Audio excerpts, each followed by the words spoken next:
There you go. I wanted to quickly get into the light heavies.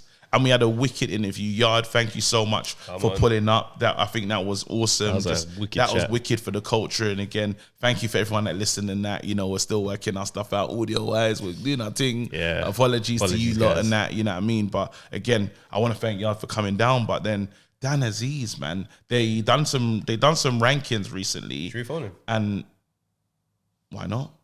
Let's phone him.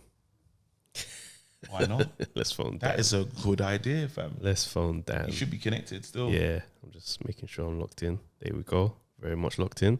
Very much so locked in. Let's call Dan Aziz, man. Let's phone Dan and see what. Because he done something mad. Dan Aziz decided to just go and fight. Just from nowhere. Like no one requested this. I know, fam. Let's do this right now. Let me shout this guy. Oh, you know, I hope he answers as well. Same. Don't do the voice. Oh, not Look at this guy in Italy with Italian phone ringing. It's me, Mario. Go on, answer Dan. Go on, Dan. Come on, Dan. Don't do this to us. This is egregious. Anyway. This guy thinks Let me talk on this. This guy thinks he's Rocky Balboa, fam. Let me talk on this guy right now. Dan Aziz, yeah. Actually, you know what? I realized he might not have this number saved because I had him on my own number. I ain't spoken to him since. Shout him on your phone still, actually. Oh, wait, no, hold on. You would just shout him anyway, see what happens. Again? Yeah, just shout him, fam. Because I don't know if he's got this number saved because I spoke to him before I changed my number. All right, cool. So while you do that, just quickly talk about what Dan Aziz did the other day. So Dan Aziz this weekend, he's on a random holiday to Italy. I believe he's just out there on a vibe thing. Whilst he's out there, he realizes that, there's a boxing match happening out here. So he's like, okay, say no more. He somehow makes a couple calls and gets himself onto the bill. Gets into a fight with a pretty decent opponent. This guy's gone the distance with, I think it was his name, Daniel Ezra. Let me just double check actually. Just to get that. But I know this guy, the opponent wasn't an easy touch. He's gone in there. This guy's name is Khalid Gradia, right? And Gradia fought, he lost, Karol Atoma, which is the brother of Moses Atoma, and Ezra Taylor. That's it, not Daniel Ezra. Anyway, Ezra Taylor, and he's lost. He's gone the distance with those guys. No knockouts. He's been KO'd before early in his career, but he's a tough guy. So for Dan to just step in there with him on a late notice one, Dan's letting everybody know, I'm really like in shape. He's doing things that are not even necessary, and Boatsy is already like signed apparently. So for me, I look at this stuff and I'm like, people should really be careful with Dan Aziz right now. Yeah, no, he's not in the place. People need to be careful. People need to be put on notice and stuff, and he's definitely come to the party. But what's so cool about what Dan Aziz is doing is he's gone up the rankings in people's. When we talk about light heavies, his name is thrown into the pack. His name's thrown into the mix. And I like that. I'm excited about, he's done the work here, and I feel like finally the respect is there. Because remember when he said there's not really a home for him? This is before he got signed to Boxer and this, that, and the other. Right. He's with Boxer, right? Yeah, well, I don't know the situation because apparently the Bivol offer was pending and people were revealing that he's actually a free agent, so we don't actually know. But then before, he looked like a man with no home at the moment in terms of Channel 5. He was working his way up, and now he's definitely like... He's in the fabric. He's put himself as a major player in this thing that he's someone even worthy of Ben Wick can say, I'll beat him in this amount of time. But before, he probably wouldn't have said Ben probably wouldn't have said that name to add himself to add himself for just the extra clout and to think, like, wow, how good is this Ben kid if he's mentioning Dan? Right, so now is the next conversation, right? Is what's next in this light heavy division, right? And that Boatsy fight, if it is signed, I'm really excited because me and you had an argument the other time, and I won basically. You didn't win because he chose the route that I told him to go. Did you read the comments though? It doesn't matter. It doesn't matter because it's my opinion. It matters. No, it doesn't matter because there's more to the conversation because apparently. And we can find out next time we speak to Dan. Yeah. Apparently the offer didn't actually come through for Bivol. Well, listen, how I understand it and how I know it to be is he listened to my advice. Base was firmly in the comments and saying, KG caused this. And I was like, yeah, I did cause this because he's trying to get the right way to winning. He said, Boatsi next. That's what I need. And then after that, I'll take on the big challenge and I'll be ready. That's what he's saying. And you know what? And this is, this division, I know it's ridiculous. And sometimes I'm foolish because I get into the pipe dream of things. Yep. I saw someone say, Billy Joe Saunders, our guy Billy, he's say that he wants to pull up in the light heavyweight division. Yeah, I don't know about that one still. I don't know about that one still. He didn't look good at 168. So for him to pack on another 7 pounds, I think he's just gonna get head topped. No, but at this point, he's a whole new different person. What? As in, he's not the Billy that we don't know. Whatever version of Billy that pulls up again, nobody knows him. Well, look, at the end of the day, for me, the jury's still out on Callum Smith being this supposedly, rebuilt new version of himself. This is it. He's going to Beterbiev and it's going to look nuts. This is it. I don't rate either one of those journeys. Callum is still ranked highly in the, and that's the part in the rankings that I saw. He's like the number box one. Yeah, box rank rankings. Well, those things were crazy because one, Craig Richards wasn't on that list. Let's actually get that list up today because that actually just irritated me. I took one look at that and I thought to myself, I just closed the phone. This thing, but then it had the great defeaters in it. Great defeaters were really not happy about what they saw today. Very triggered by what they saw still. All right, there we go. Here we go. We've got Callum Smith at number 1, Dan Aziz at 2, Boatsi 3, Yard 4, Lyndon Arthur 5, Willie Hutchison 6, Shakan Pitters, Ricky Summers, Mickey Ellison, Leon Wellings. Couple of those names I've not heard before. Craig Richards is not here. However, people are saying that Craig Richards isn't there because he's listed as inactive at the moment because obviously being injured. Mm-hmm. So I will let that slide, because that's the most egregious part of this list. But if you look at this list, you wouldn't have put Yard higher in it. Callum Smith should not be at number 1. I don't understand. Nah, not at all. How do you see this list in your head if you had to do it? Just 5. All right, cool. I wouldn't put Callum in. I get why they're trying to do it. I think they're trying to build up Callum for Beterbiev. It has to look like something. So right now they're just playing the media game, right? For me, Josh Boatsi, number 1.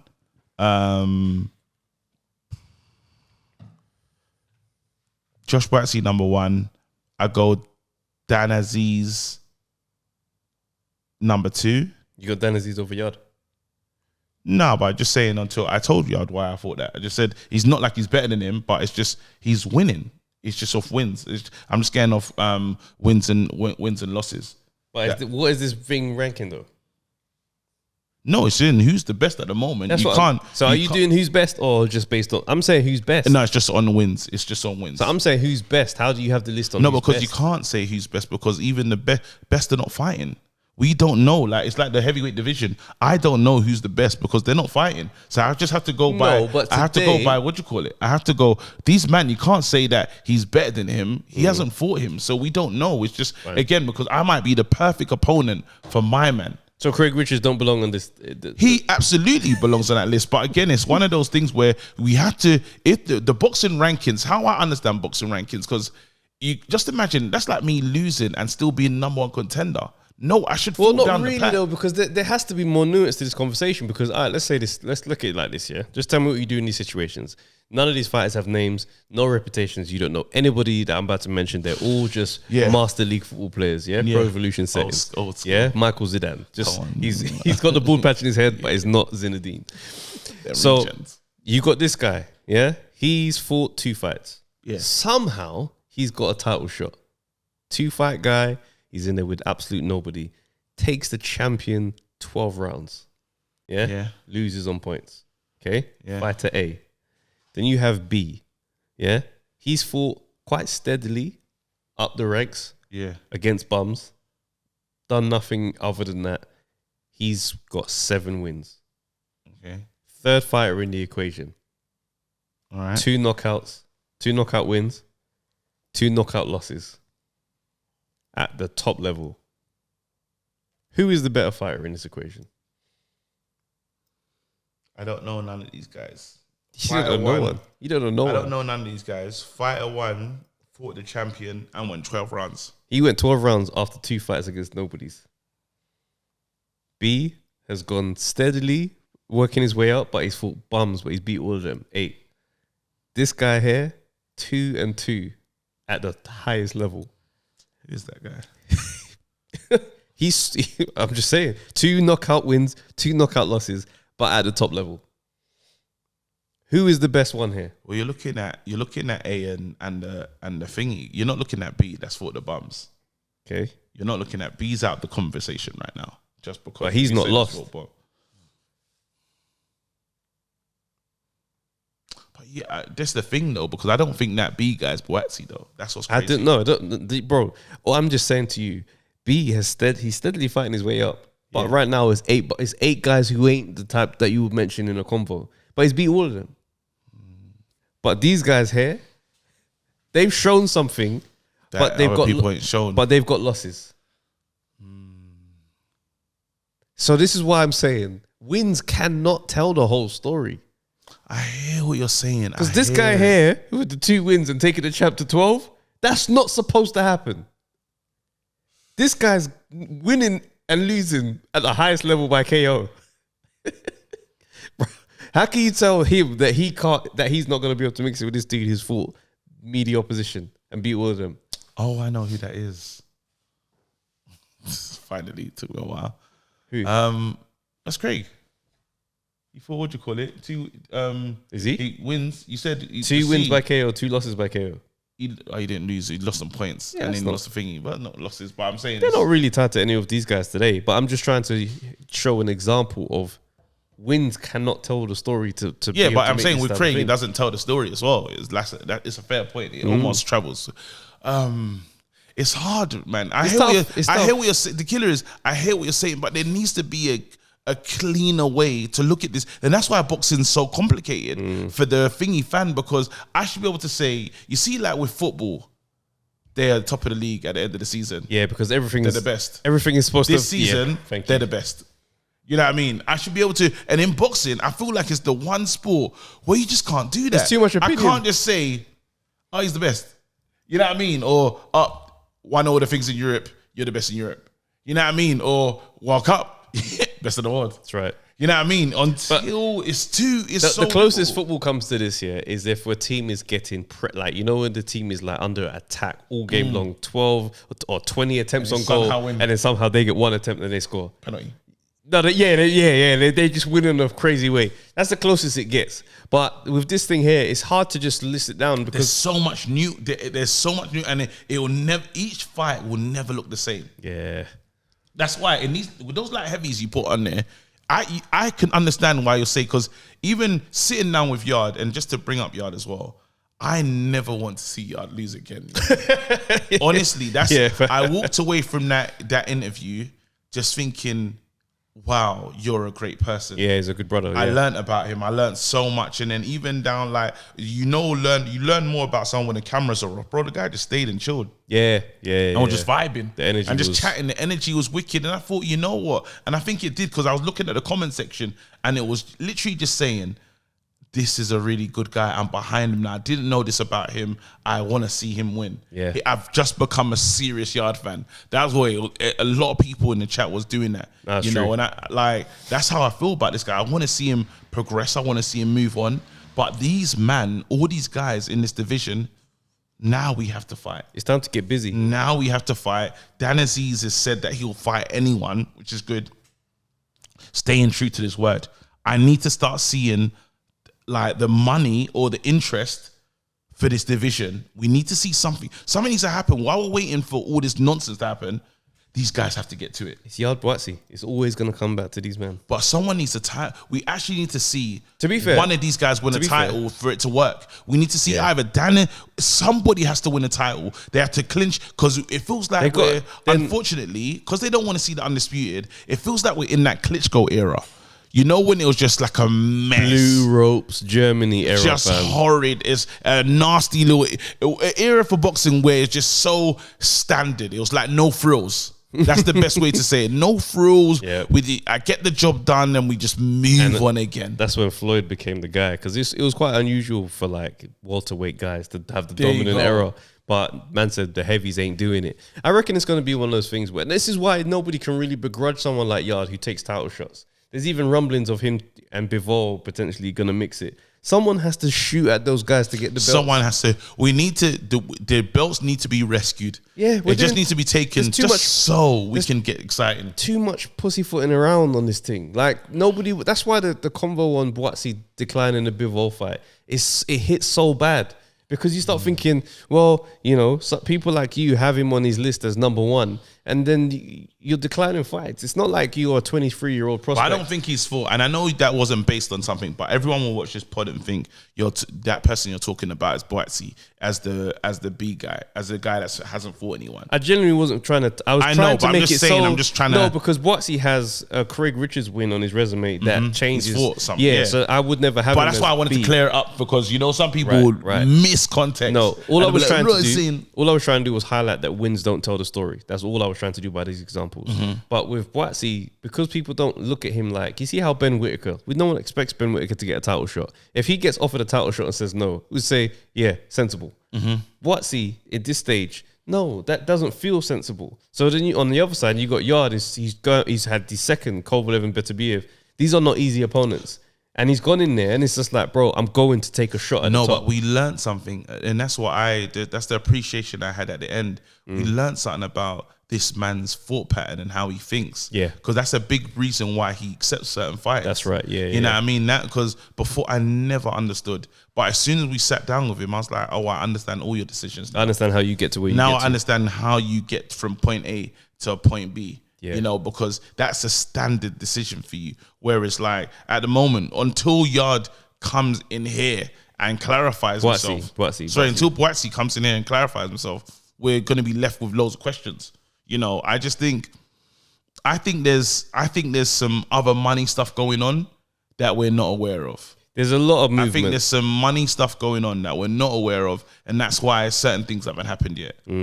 That's honestly what I think it is. I don't think it's a fear thing, because all I was learning from these certain conversations was a lot of us are friends, but if we're going to punch each other in the face, we need to get paid properly for it. And I kind of understand that, because if I sparred with these guys for bare rounds and we're brethrens, then if they said me and you have to fight, Trav, the bag has got to make insane a lot of sense, because our missus have to pull up at this fight. I know. I have to look your missus in the eye.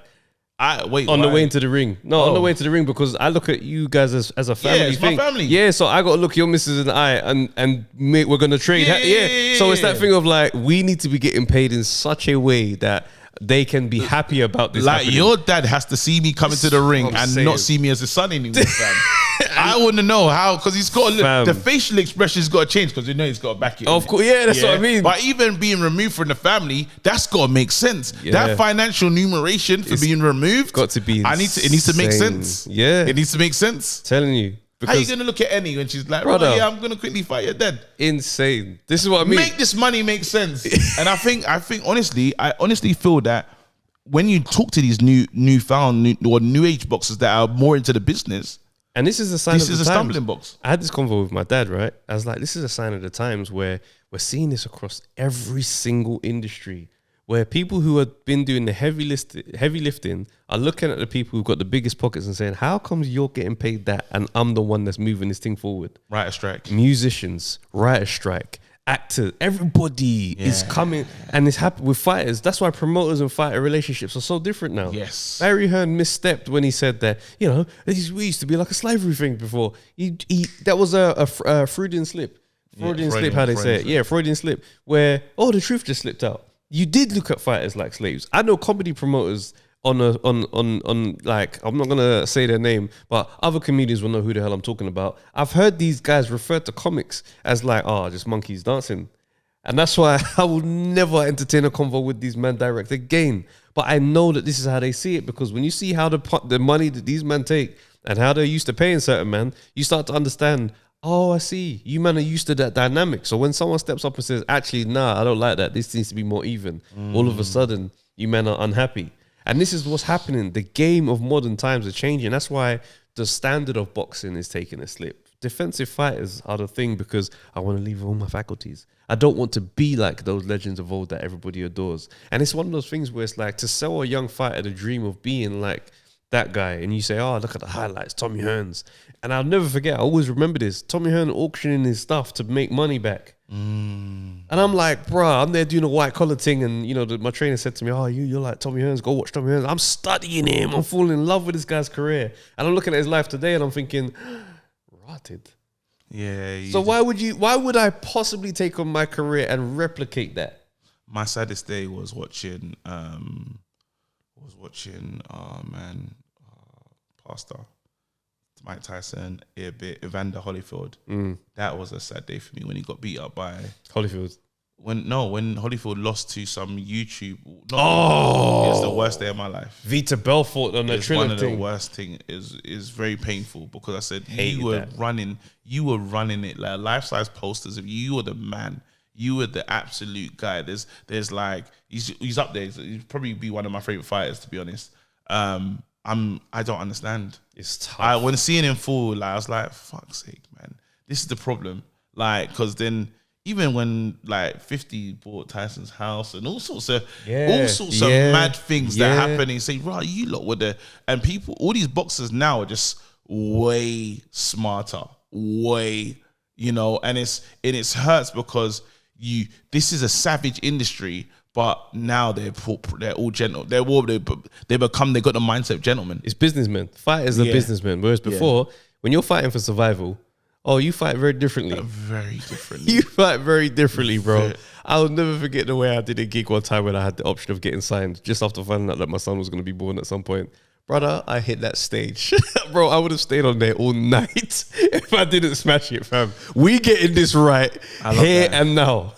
I like that. I was listening to this thing, it was a pod. Well, no, Joe Budden had it on his podcast, but it was talking about a lobster, right? And it was talking about how lobsters, like their shells, when they get bigger, when they need to grow, because the shells don't get bigger. So they have to discard their shells, but you have to wait for that discomfort, and then it'll grow. But then it says the best growth happens in discomfort. But certain times we're taught to learn to just find something to help us stay comfortable. That's right. We're taught like, go get an injection, go get this, go get that, instead of being uncomfortable and growing out of this moment, right? And I thought, that's such you had to find yourselves into uncomfortable waters. And in anything you're doing. Yep. And I that thing resonates with me because again, me, I'm taking that next.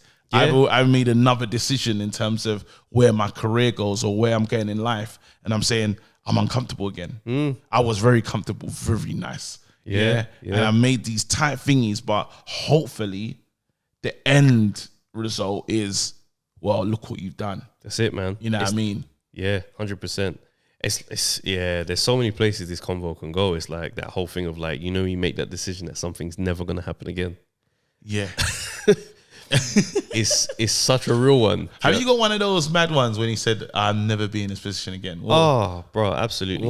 Give me one. Just for me, it was one of those moments. I think it was like, just like,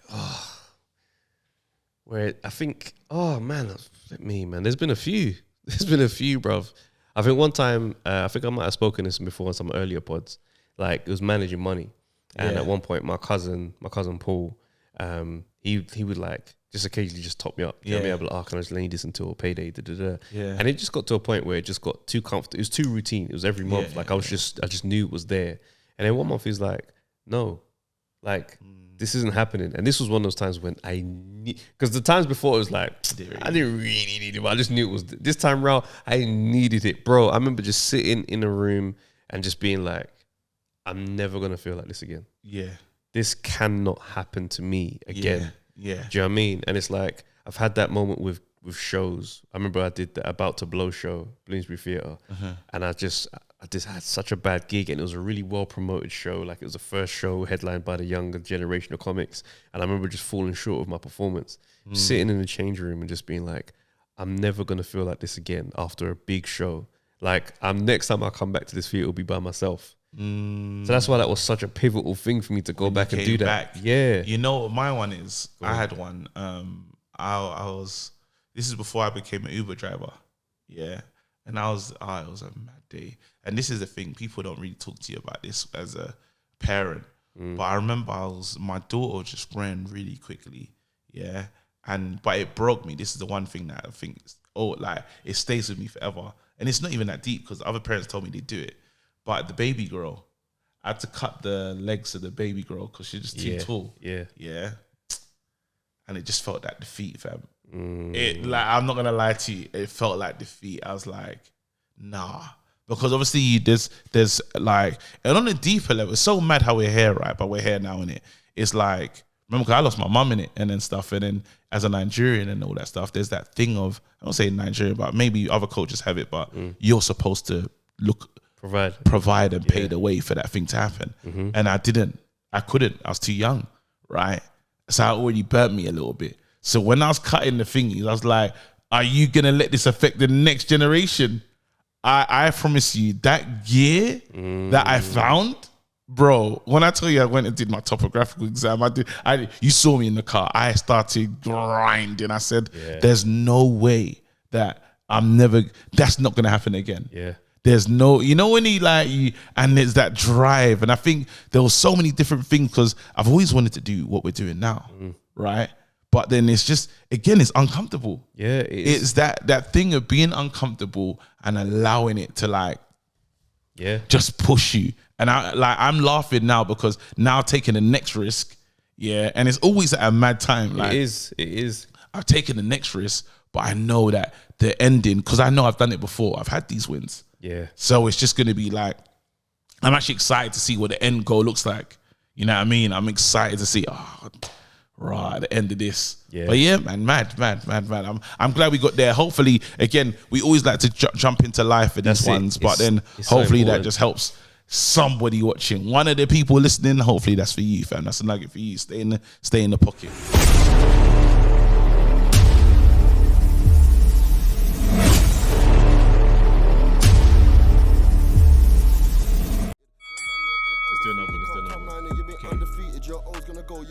Yo, people, thanks for watching the Undefeated podcast. Make sure you like, subscribe, share, leave a comment, and all that good stuff, man. This is the place to be.